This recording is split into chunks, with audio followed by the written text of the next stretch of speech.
Yes, it is. It is July. Welcome to another episode of Unapologetically Strong on WOVU 95.9 FM. It is your resident counselor. I think that's going to be my new name, resident counselor. Hold on, your mic not on. You got to chill out. Hold on. We got to get prepared. As you know and as you heard, it is a Wellness Wednesday, and we got the one and only. What's up, Kells? What's up? Oh, He done muted me, y'all. Go ahead. Let's see what you got. Mic check. Hello. See, I don't know if he wants me here, y'all. You see how he muted me? Why are you acting up? You got to tell the people that you're happy to have me Tell here. the people. Hi, Anyway, everyone. Happy July. Happy who? Oh, July. Right? What month is this? July. No, what awareness month is this? Oh, it's so many. It's Why did you? I need you to snap in. Don't do that. Don't bust the mics. Okay. I need you to snap in. Okay. Come on. Boom, boom, boom. I'm here. Right. Okay, I'm ready. All I'm right. ready. So welcome to another Wellness Wednesday. This is the first Wednesday of the month, and this is July. This is my vacation month. I am on vacation for a complete month, and we have something special. We got a special returning guest with us. We got Tanese Horton. What's going on? You on here? Yes. Hello, everyone. I'm super excited to be with you guys today. So she's gonna have some fun with us kids. I mean, I want to. Yeah, Yes. that's the goal. You should. Yeah, that's the goal. So we are kicking off our Wednesday, and this month I'm dedicating to family. So every and everything family. So this is I think next week we're going to have Joy on, and then we're going to talk about the joys of marriage. Ooh. Yeah, because you see a lot of stuff on Instagram and talking about marriage. Like, I don't know whether these people are married or not. Most likely not. Correct. Most likely not. But no, for real, man, marriage is hard. And I think far too often, the marriage rate is what, 56%? Yeah. 56%, which means 56% of people are saying, no, I don't want it. And then we're also not looking at the passive divorces or the passive disconnection in marriage. That's when you together for money, together for the children's, together for status. The gram, right. And then it's like, okay, we together, but we not together. Yeah. So that's what we're doing. So we're going to talk about that next week. But today, as we do, we're going to start off the Wellness Wednesday with how was your month? Oh my gosh, it was good. It's super productive. What'd you do?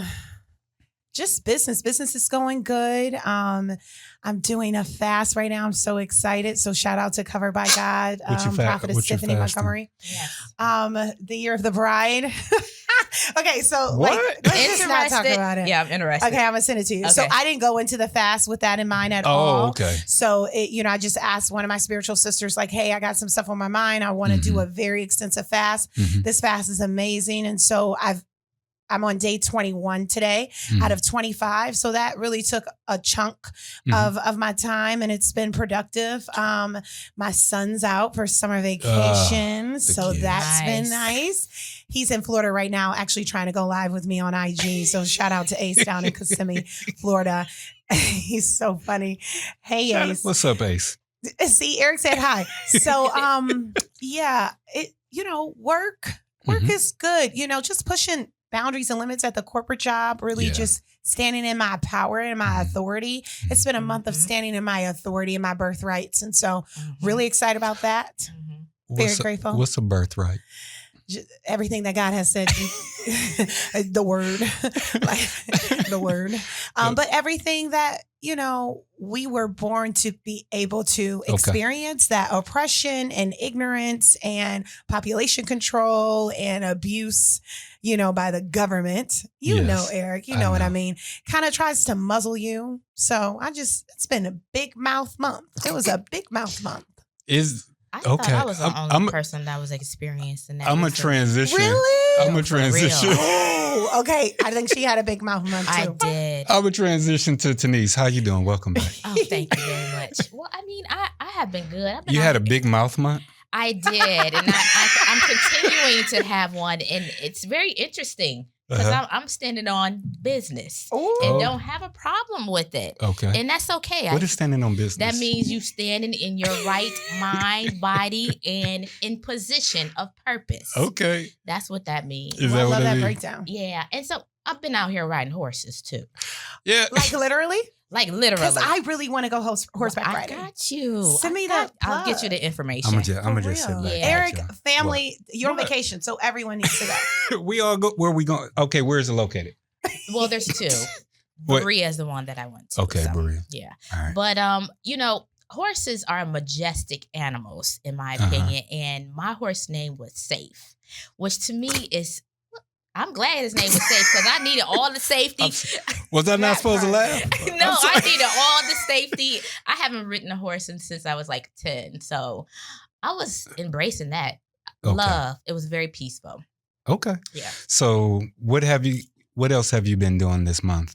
I'm talking about June, not July. Yeah. No, just I've been working at What? the corporate job and just trying to maintain sanity amongst all of this chaos that's going on around Well, let's us. remind. You work for a local Nonprofit. which is a headache anyway. Anyway, I didn't say you're- that. I said it. Don't get her in trouble. I'm not. That nonprofit paid them bills. Hey, got a check here. I'm not about to. But you work for a local nonprofit. You're also the boss of some people. I am. And Yeah, I go work in ahead. social services, Yeah. and our whole purpose really is to look outside of ourselves and try to help Mhm. folks. And so it does require a lot of energy. Yes. And if you are not well within yourself, Mhm. you will have difficulty in really serving other people. So I really try to be on a journey of mental health and wellness because I know that I wouldn't be able to fill somebody else's cup when my cup is not filled or Yeah. halfway filled or foggy. So you work and you've been a part of the social service industry for how long? Close to 20 years. 20 years. Yeah. So- Wow, congratulations. Thank you. Okay. Yeah. That's beautiful. You All look my good. life. Y'all, she look good. For people who can't see, Why? 20 years working, she don't look Why? like she could have 20 years working. Stop Yeah, I it. do. Okay. Yeah. No, but for real, because I that know stuff ages you Never. though. Never. That stuff ages you. It can. No, yeah, if you let it. So it is very important that we, have you on because, like you said, you work for the social service. Steph has worked for social service, and I have worked for. Let's just call it social service. Social service. Yeah. Okay, because I'm And like, I have The worked in whole social litany. service, right? So I've worked, and you've worked, and we've worked, and so what I want to do is just bring it forward, and just talk about the impact of family. So July is Family Month. yes. And Steph and I, we have someone to bounce off of compared to what we usually do. Oh, when we're like at battle with one another. No, I'm kidding. Yeah, I'm gonna stay. We out have of a this. buffer. We have, Who- but who's we've the buffer? I don't know You if the she's going to buffer. be the buffer. But I this can is- already feel. I don't know. we've had a buffer before, and I've gotten texts like, "Dude, you all right? You got." What? I've got texts like, "Dude, you cool?" Because they kind of ganging up, but I don't see how they can gang up on me. I'm just, Who is they? we had Anybody? right. We had two other mental health providers here, and they were women, Black women. Mhm. Love, shout out to Black women, and Yes. Say it again for the people in the back. shout out to Black women. Hello. Hey, man. And my dude texted me. He was like, "How you gonna be able to? You gonna be okay? He gonna be I all said, right. "I'll be all right." But anyway, we're gonna talk about family, and we're going to look at it based off of the social service, to be perfectly honest, and how we, as individuals, can not necessarily romanticize what we thought family was back in the day, because a lot of what. Yes, let's get into it. Mhm. No, I'm just. Oh.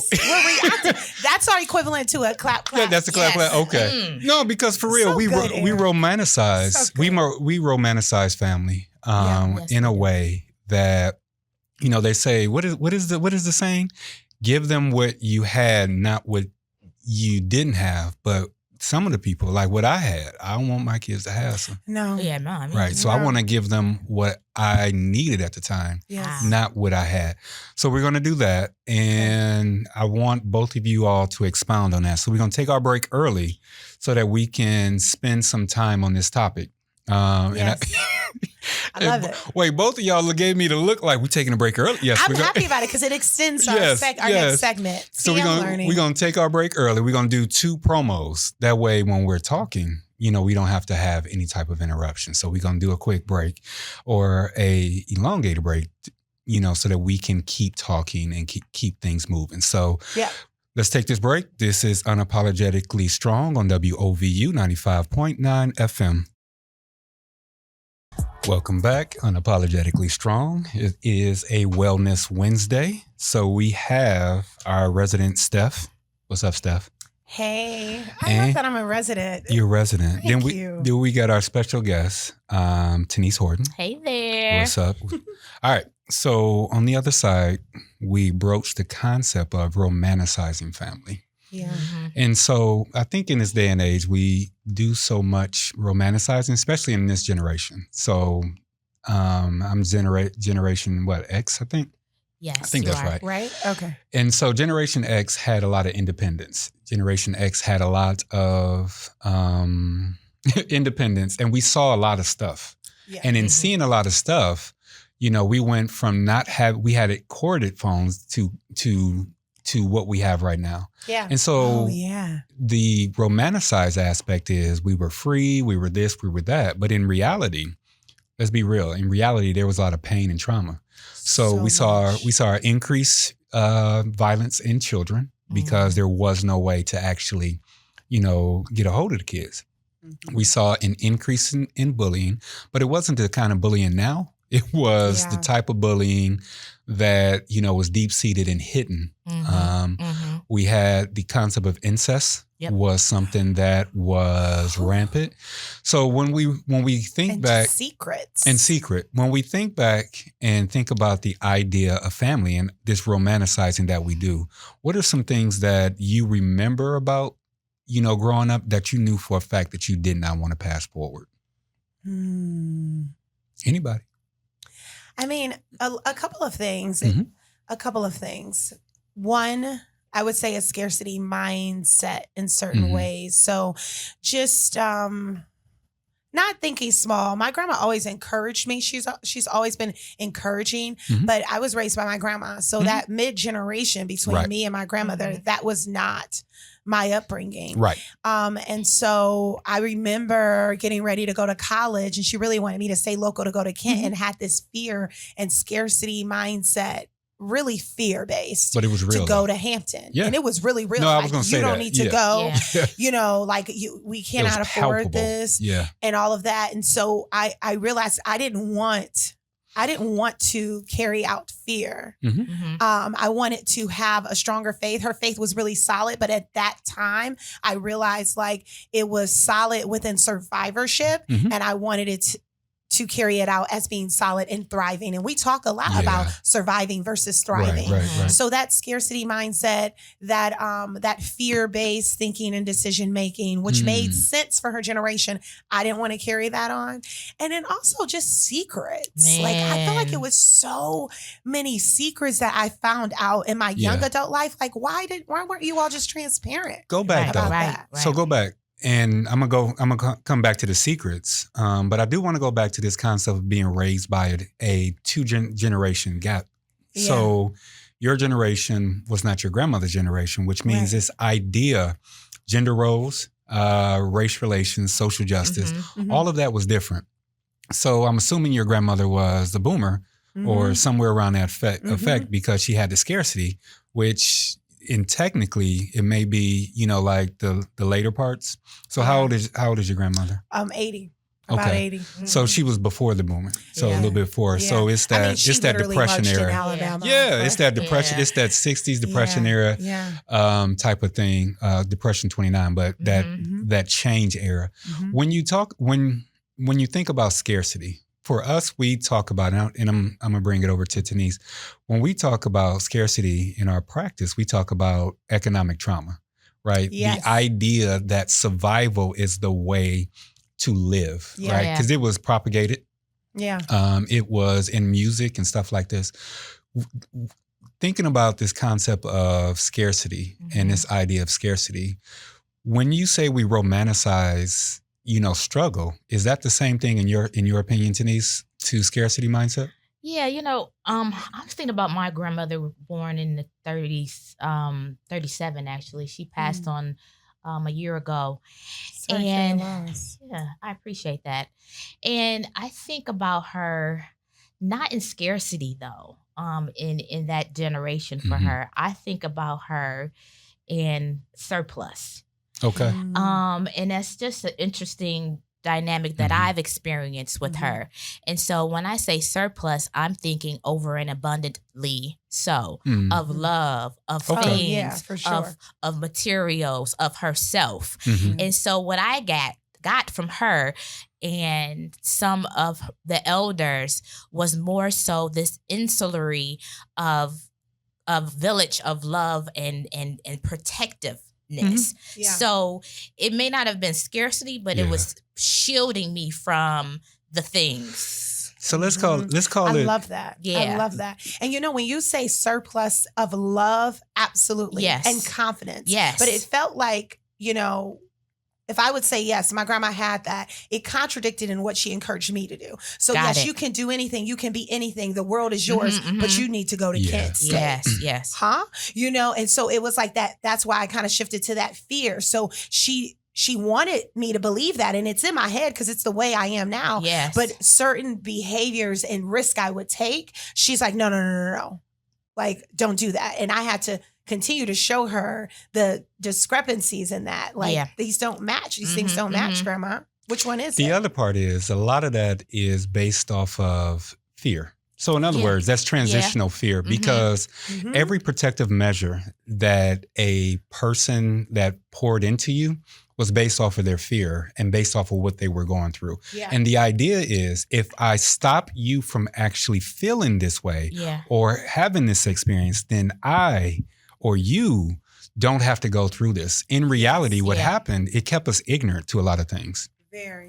So when we talk about this passing down of scarcity, so what's interesting, what we don't have in materials in our culture, we overdo in other areas. And a lot of that came in silos. Yeah. So when we go and we attempt to raise our kids, how often have you found yourself being in a silo while raising your kids?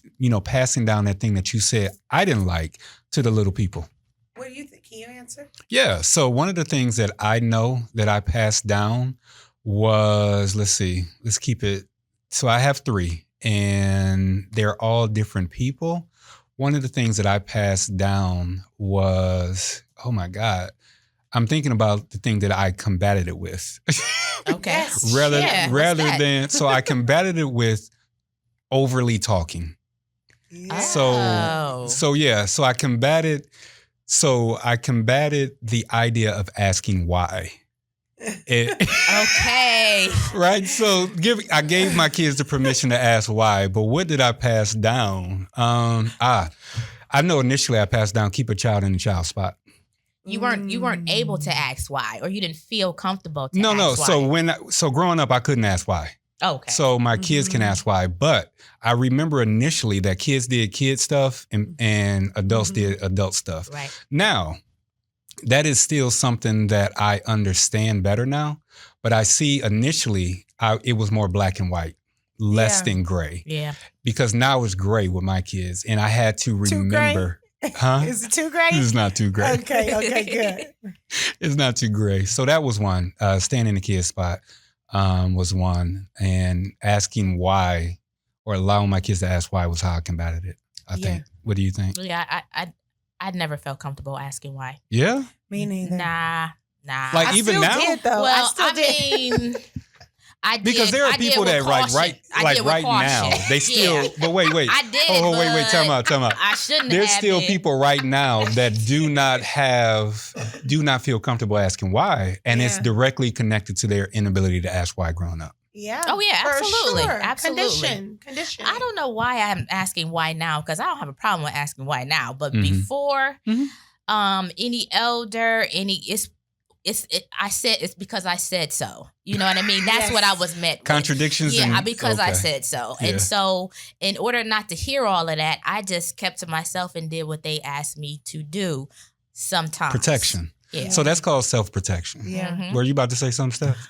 I asked why, and I got in trouble for it. But did you pass that down to your kids? Like this is something Ace that asked why. you recognize that you had to change once you had kids. Because most of this stuff, let's be real, most of this stuff only pops up when you have kids. Oh my gosh. So yeah, that's so deep. I was pregnant like, oh Jesus. So let's work through all of this family trauma. And now we got 9 months. Well, yeah. I can speak to this, but not really because I don't have any children. But but you an auntie, right? No. No? You work with children. You work right, with that's what I'm about to say. I was going to go there, y'all. First of all, aunties are birth or not? Yeah. Okay, go ahead. But I've mothered. Yes, there you go. Right, yeah. A multitude. Yes. And so, but that whole notion of working with even younger generations and asking why, I have to kind of step back from my own experiences that I had when that wasn't really accepted in our family and just try to understand where they're coming from and be a little bit more patient in their inquisition and know that it's not being rude, which is what it was in my family, but that they really are trying to understand the next move. Yes. And I think that's about transparency. So the thing that I passed down was transparency. Okay. My family was not transparent with me. My grandma's biggest thing was like mama's baby, daddy's maybe. Yeah. And I'm like, wait, so who's daddy? What's going on? What's daddy is? But you're talking about things that you combated it. And you know what the crazy part about it? I think right now, so you've been a parent for 11 years. Almost 11. Almost 11 years. But working with families too. I think No, learning about family structure and counseling, I think probably contributed to my motherhood more than anything else. The other part is, depending on how long you've been a parent, these things are forefront in your mind, right? Because I don't know about you, but I definitely romanticized a certain aspect of my past that wasn't directly connected to my present, because I wasn't having a good time in my present, right? I wasn't having a good time being a father. Yeah. And it was one of them things, a kid stay in a kid's spot, was my child wanted access to me. But I wanted access to me. Yeah. Right. Boundaries. Right. They wanted access to me and I wanted access to me. Yeah. And I remember that kids did what kids did and parents did what they did. And I was romanticizing that, like, man, remember the days back in the day where you just go out and be a kid? Mm-hmm. That was me living or recognizing a need that I had that I didn't get fulfilled. Yeah. And so you ready? Yeah. Y'all ready? Okay. What? You ready? What? Okay. Okay, because I'm about to blow it up. Okay. Here's the thing. Yeah.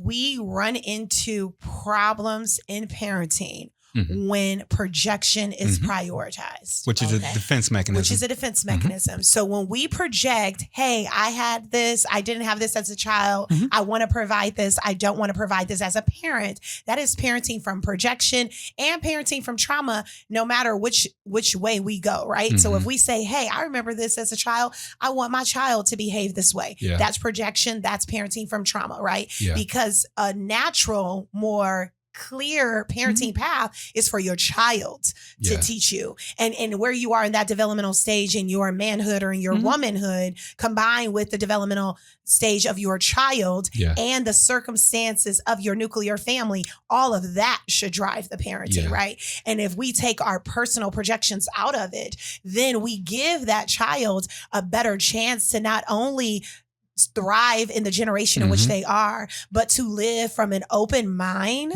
right? That is rooted in values and not like generational circumstances, right? So here are the values of our family, our nuclear family, and here's what's going on in this generation. And here is who you are, and here is who mom and dad are. And those things driving parenting. So I do find that I was trying to be really mindful of that, especially when Ace was young. And I realized like, oh, I'm giving him too much because I had so much restriction. What does he need? Oh, he needs a little bit more limit setting. And what will this generation have him experience? Oh, they're killing little black boys for Skittles in their pocket. Okay. Like go back and huddle, reset. And I find myself constantly doing that. And it's difficult because I'm literally surrendering everything.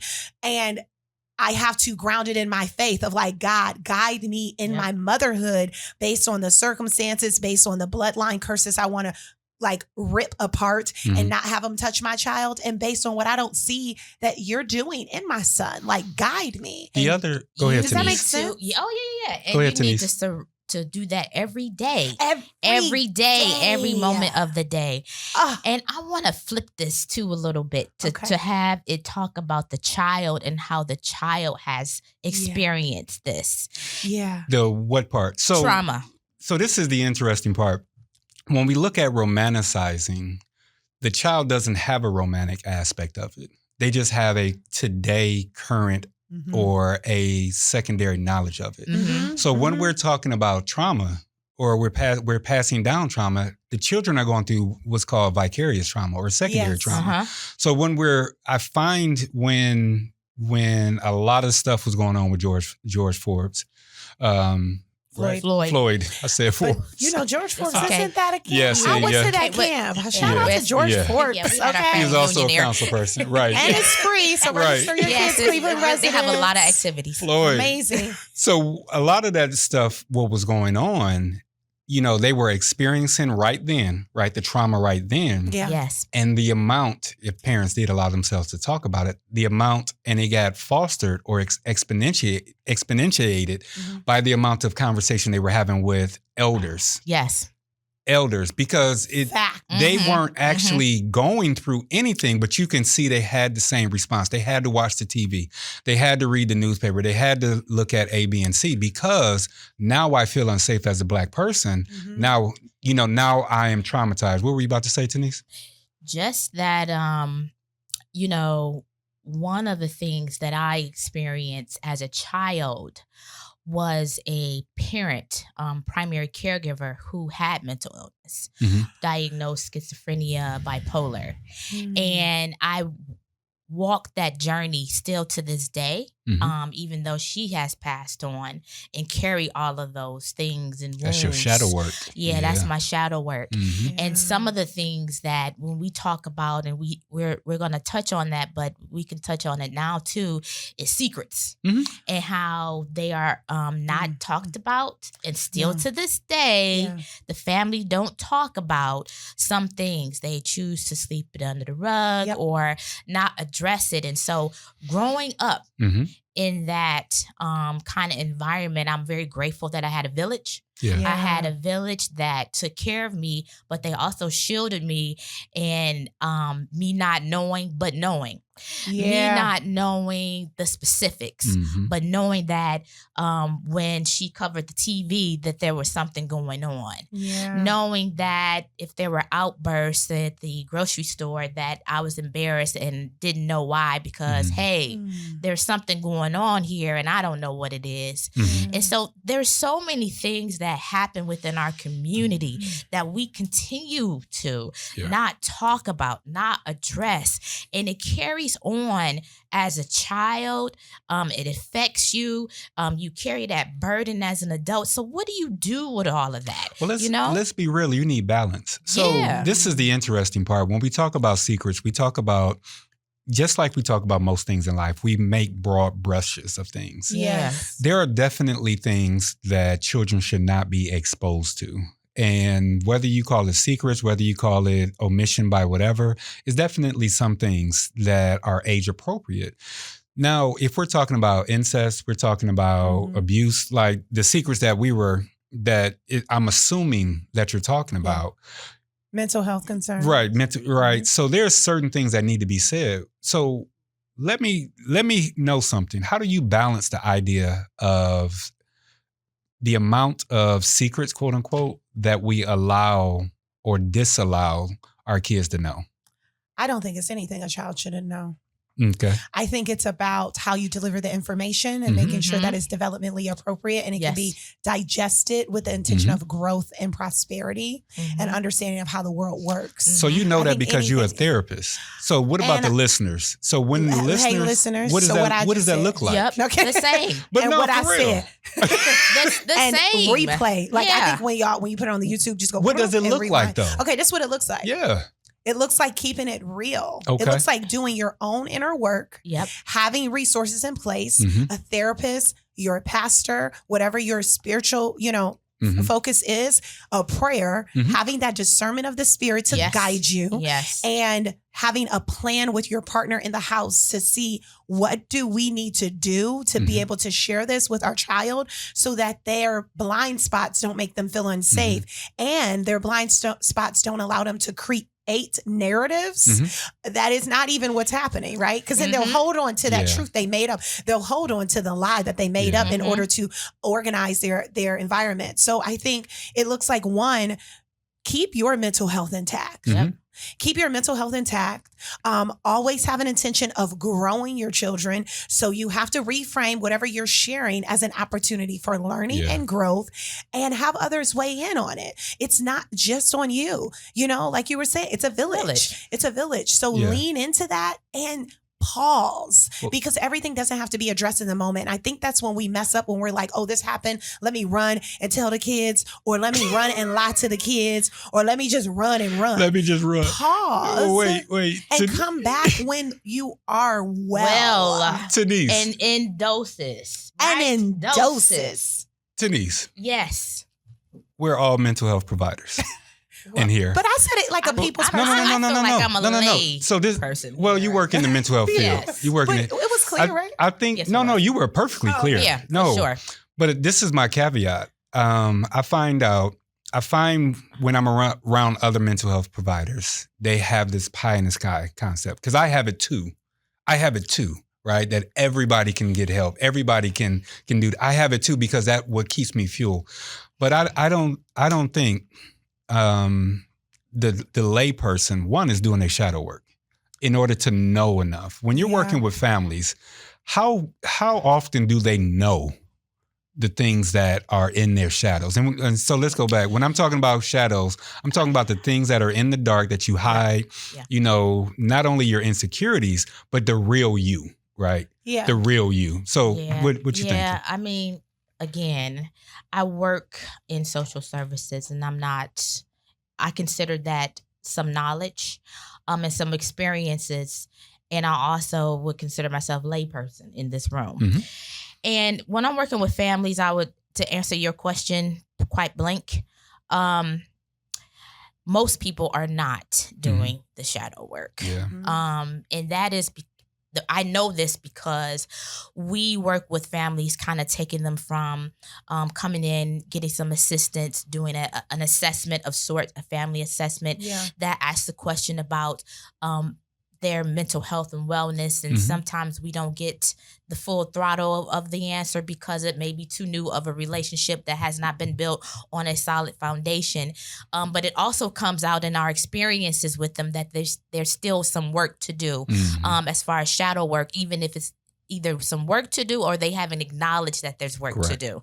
And so I would say most people aren't, but I'm still going to sit here and agree with you on the terms of how we can do it about it, because I think it was clear in some tangible steps that can still be grasped. But in a lot of instances, we got to go back for the people who are not at that point where they're even realizing that there's a problem. You know, they're even realizing that there is something that as a unit, we need to take care of. And so how do we get there? Because that's where the majority of the people are. So I think we treat mental health like physical health. Not to cut you off, Eric. You got a few? No, go ahead. We have to start treating mental health like physical health. You have a baby, you go get that 4-6 week checkup, right? That baby's not in school without a vaccine, and I mean that's a whole. Some nother, of them. That's a whole nother. We should talk about that. But you know, you're gonna push to get that vaccine, right? Because the accountability is you are going to struggle to get the kid in school, right? So these systems help guide you to do certain things to address wellness, physical wellness, quote unquote, with your child. So when we look at mental health, it needs to be treated the exact same way. So if you know right when you are pregnant that you have some mental health concerns, right? And you're filling out those screener sheets that screen for it, which need to be improved, right? By the way, to ask more in-depth questions. Every last one. Physical screening. Every last one. To address for mental health. They do. Do you feel safe? Go ahead. It needs to be addressed at that same level of intensity as physical health, right? Your baby got a loose tooth or bleeding or a cavity, you're going to the dentist to get a fill-in, or the accountability is that their mouth is going to rotten out. And then you got to get a bigger, dental bill or something. Guess what? If you keep having these secrets and keep scooting things under the rug, then you're going to have a big bill, and that's going to be the detriment. And that bill is going to be the detriment of your offspring. Ain't it coming? But yeah, and but no, coming. for real. We have to treat it the same. The idea that so just to be 100% clear, I'm 100% aligned with Steph. So in being 100% aligned with Steph, it also comes with the occupation. I truly believe that everyone needs to, have some type of connection to whole body or whole spirit or whole self wellness. And a part of that is everything, not just dental, physical, but everything. So in romanticizing the idea of what we didn't have, we also didn't have mental health wellness back in the day. We barely had. So if we're going to romanticize family, right? We're coming up on July 4th. And after the break, I got another romanticization, whatever you say, right, about that. But we're coming up on July 4th, which is a remembrance or a romantic aspect of when we became a nation. It's the same concept when we go back, and we have to be perfectly candid. The growth of this nation has not been beautiful as the growth of families in certain communities have not been beautiful. Right. Communities make up the nation. So I get bored with romanticizing. Let's go back to the good old days. And I find that I have an issue when I'm around other family members who I know for a fact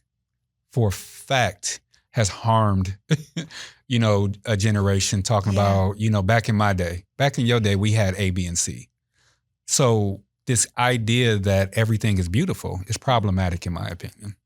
Oh, I think we should definitely dig into that. What part? And then everything is beautiful. Yeah. The perspective of everything is beautiful is problematic. And what is behind the romanticization of experiences, because there's things that are behind it, but I also don't know what our break situation is. But no, we're good. Okay. The idea. Okay. So mortality. Because I'm like, we could, how much time? I need some time. I'm gonna keep it simple. I think it's mortality.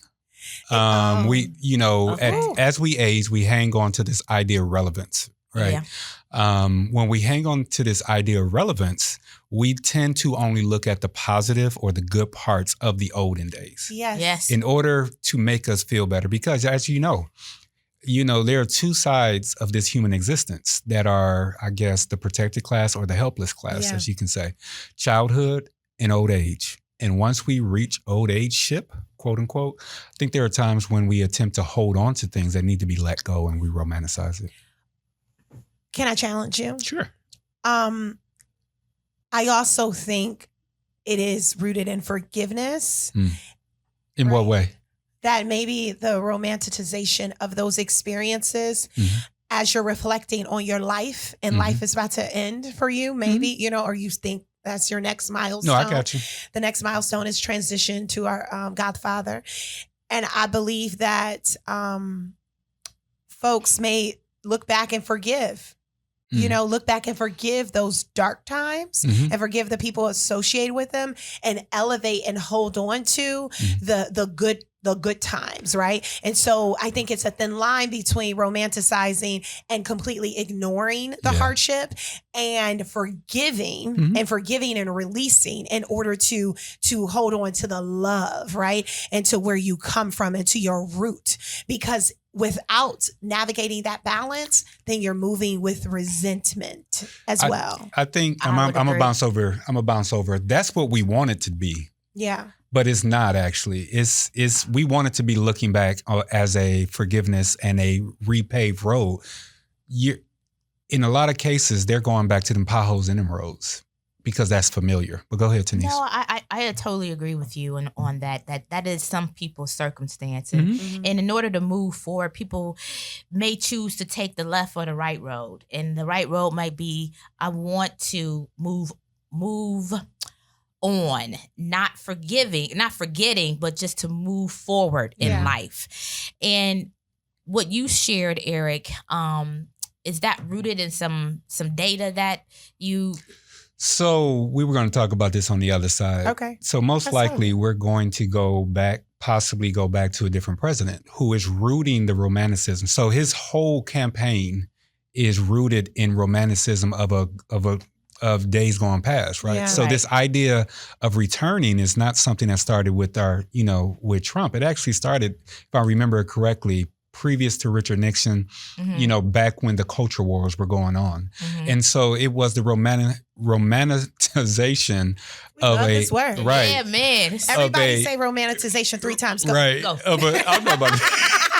Of a days gone by that no longer exists, that also had hardship.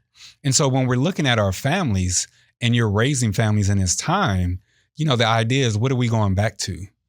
Right? So what are we going back to, mom and dad? What is it? What is it that we're doing here? So you can look at it as, in the smaller sense, as your own family, but you can look at it as the larger sense as our nation. Yeah. Right. And I think far too often we go back, or that's the greatest way for an individual to feel relevant, is to look backwards and bring things forward. And we can't dismiss the foolery. Yeah. Sometimes they're just foolish, right? So like when you can manipulate and control someone's mind where they're not reflecting on, here were the hardships, here was the love. Am I forgiving the hardships and going back to the love, or am I absolutely delusional? So I do believe that at times there is a healthy delusion, which is this delusional faith, right? Which I have delusional faith. I do too. But there's also like where you really are just vulnerable and want that attachment, and will do whatever, to be seen, do whatever to be attached, do whatever to feel comfort in that moment. Was it always bad though? No. So that's the interesting part. No, there is no always of anything. Yeah. But there's a realization that you have to have. There's a middle ground that you have to have in anything. So we started off talking about the gray area of growing up, and where most things were black and white, based out of protection, based off of an individual not doing actual shadow work. So we got to take a quick break, and we're going to come back to this idea. And like I said, on the other side, or how we like to do it, Steph, we got to talk about solutions. But I do actually, this idea that we romanticize things in our past, and it's to keep us relevant. And I'm gonna tell you also where I got it from. Okay. We're gonna take a quick break. This is Unapologetically Strong on WOVU 95.9 FM. Welcome back, Unapologetically Strong. We have Steph. We have Sister Tanese. All right. So on the other side, I was talking about this idea of romanticizing. And so as your kids get older, everybody has to pay attention to what's going on in our society. And so as what's going on in every 4 years, we get some type of buffoonery that goes on. One of those buffoonery is that's what's up. No, that's what's for happening. real. The debate. It's not even a debate. It's just the election. All of it. Just the whole thing. The United States of America. And so all the buffoonery. Yes. You want me to keep going? 4th of July. Lord have mercy. One of our, candidates, one of our candidates is romanticizing the past, which those that are in power, as well as those that was of the power class, was always, romanticizing when they were in power. Are they romanticizing or manipulating? Because we need the people to have the right language. So this is the interesting part. You can call it what you want. It's both the same thing. Okay, it's both the same thing because it's when you romanticize something, you uplift and you play on our emotions of love and all this other stuff. So it's both. So Donald Trump's love bombing us right now? Yeah, in all honesty. No, in all honesty. Is he love bombing me? Because I'm not really falling for it. No, because you're not it. Oh. You're not of that class. That's where the thing Couldn't is. touch me. Right. Couldn't even smell You're not a part of the people that he's attempting to romanticize and bring back to where things were. So I just got done with a book, and as you know, I always got good books. You do. So it's called The Law of Human Nature by Robert Greene.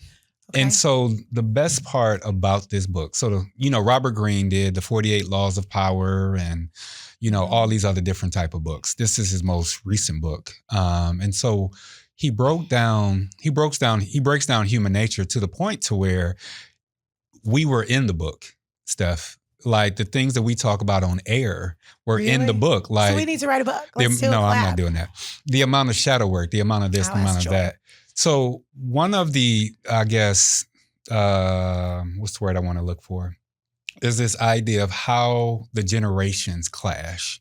And so it's called the generational clash. And the individuals who want to go back to when they had power will only romanticize a previous generation's pluses, will never look at the minuses. Yeah. That makes sense. Right. And so as you know, because you know me, Steph, we watch the news, we watch read books and stuff in our house. Mm-hmm. You know, having dialect or dialogues with our kids, you know, one of the things that my youngest asked me is, what are we going back to? Or what is it that he wants us to go back to? Mm. And I had to That's a good explain to him, question. I had to explain to her actually, had to explain to her what he is talking about. We're talking about, you know, separation. We're talking about less than. Mm-hmm. And so when we have this idea, and we live in America, and we have to go through this every 4 years, and we raise our kids, and every 4 years our kids get older,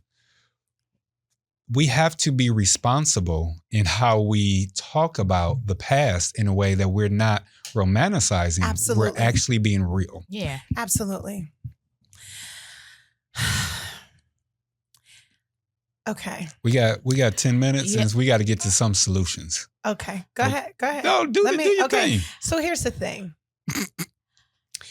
You have to start Mhm. with realness Okay. in order to recover with realness, Mhm. right? So when we try to go back and be real about the past, then we have to have some accountability for the fact that maybe we weren't real in the past. Maybe we were not being honest and That transparent. is in the 100% past. true. Mm-hmm. So if you skip, Yeah. right? Because here's the problem. You say, oh, we have to be real now and reflect on the past in its truth. Mhm. But then that means accountability of self. Right. That Yep. means accountability of self and also normalizing accountability of self. Mhm. So you're carrying the weight of multiple lessons. So going into that conversation, going into that restoration with a lot of clarity and a lot of wellness and wholeness and resources. So an educated, culturally competent Mhm. therapist that you have a good relationship with, right? Being very transparent within yourself, right? Mhm. Acknowledging the demons that you're fighting within yourself that you still are struggling with that Right. can contribute to maybe you not even being consistent after this conversation of restoration, Mhm. that you too will make another mistake, that you too are still an evolving child of God too, and you are also healing yourself. And so when we get out of the superhero complex of our parent role, Mhm. right? And we come to the human level as one human to another human, parent to child is one human to another human, then so much work can occur. But if we stay in that hierarchy of how we structure parent-child relationships, when we're talking about something of the humanity, Mhm. then you present yourself as a bona fide expert when really you're learning too. In this Donald Trump era, we're all learning. We're all figuring out our Of triggers. everything. We are on the same level of the children because we're going to have the same consequences too. So we have to see them human to human. How do you get to the shadow? Open up the so, closet. So hold it. Let's Ah. do this. Let's do this.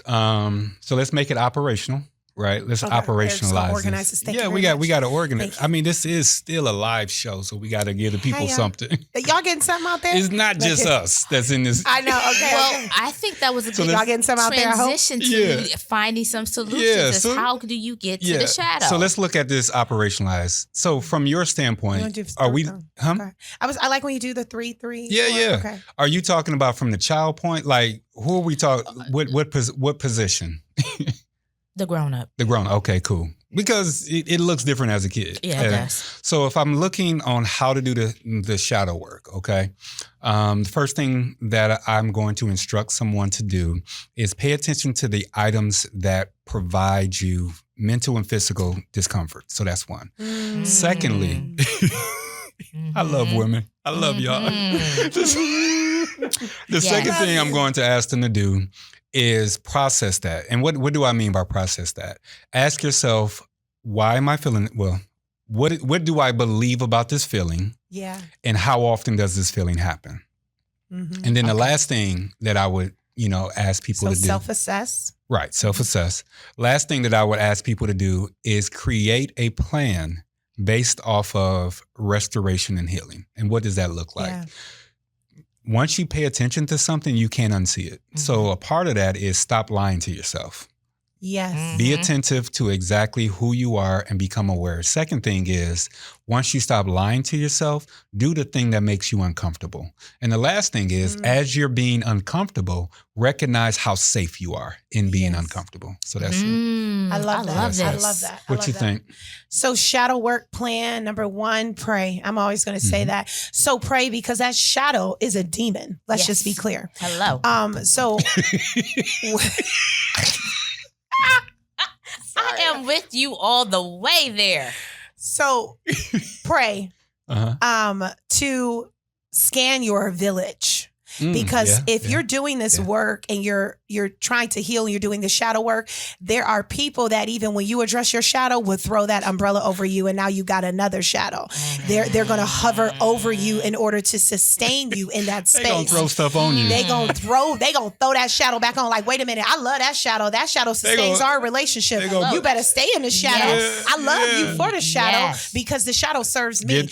Cross that bridge without them peoples. All right, go ahead. Cross that bridge without them Go peoples. ahead. Go ahead. So number 2, scan that village. Yeah, scan the village. Scan that village, and then from that, seek a village that has done the work or is in the process of doing that work in all the domains in which you want to do that work: spiritual, mentally, financially, physically, and draw to them as a learner, draw to them as someone who needs that support. So pray, scan your village for those who need to exit, and seek those who need to enter. And then number 3, be consistent. So I always agree with all of yours. So like, I hope the people know, like, this is an integration of the list. And so we don't really fight. Combine. We don't. Yeah. This is just us being us. This is us being us. Yeah. Go ahead. But, so I agree with Eric. So what Eric is saying, the third part of that is to be consistent in that.